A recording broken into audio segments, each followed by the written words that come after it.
Video मिळवण्याकरिता subscribe करा आणि बेल आयकॉनला प्रेस करा। नमस्ते विद्यार्थी मित्रांनो, समर बेसिक एज्युकेशन डे 10 मध्ये तुमचं खूप खूप स्वागत आहे। चला तर मग बघूया आज आपल्याला काय शिकायचं आहे।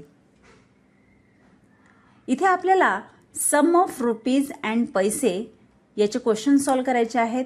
त्यानंतर fill in the blanks with have or has आणि यानंतर मराठीमध्ये योग्य विराम चिन्हे लावून वाक्य तयार करायची आहेत। मित्रांनो, इथे मी क्वेश्चन दिलेला आहे स्क्रीनवर। Question sum of rupees and पैसे। तुम्हाला ह्या सर्व रुपीज अँड पैसेची ॲडिशन करायची आहे आणि याची प्रॅक्टिस करायची आहे।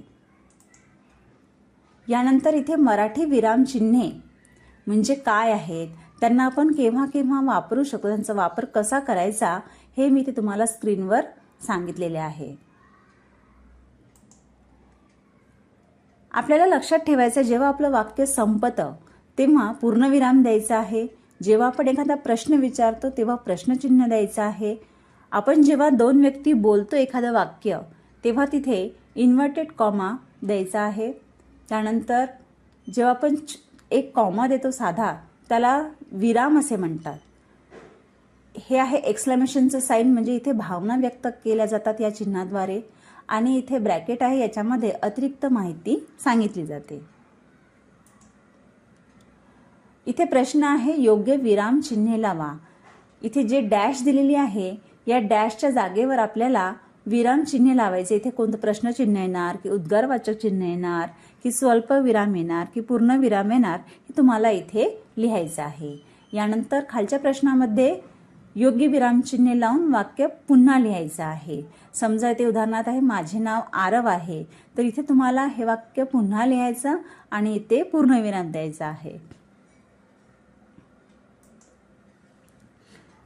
यानंतर हॅव आणि हॅज कधी यूज करतात इथे सांगितलेलं आहे। जेव्हा प्लुरल नाउन असते, एकटा, आय, वी, यू, दे, तेव्हा हॅवचा वापर करायचा आहे। प्लुरल नाउनमध्ये म्हणजे एकापेक्षा जास्त, आणि सिंग्युलर नाउन म्हणजे एकच व्यक्ती, तेव्हा ही, शी, इट असेल तर हॅज लावायचा आहे।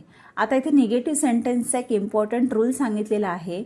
जेव्हा आपल्याला निगेटिव्ह सेंटेन्समध्ये हॅव किंवा हॅज लावायचं असते तेव्हा डझंट किंवा डोंट नंतर नेहमी हॅज लागतं, नॉट हॅज लागत नाही।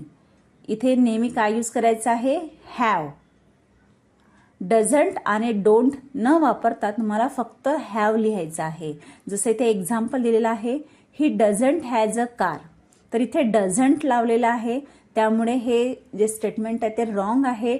जेव्हा आपण डझंट किंवा डोंट लावतो तेव्हा इथे हॅव लिहायचं आहे।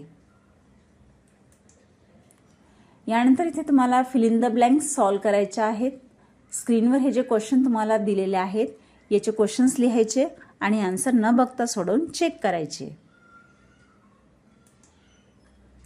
धन्यवाद विद्यार्थी मित्रांनो, पुन्हा भेटूया डे 11 आणि 12 मध्ये। तोपर्यंत भरपूर प्रॅक्टिस करा।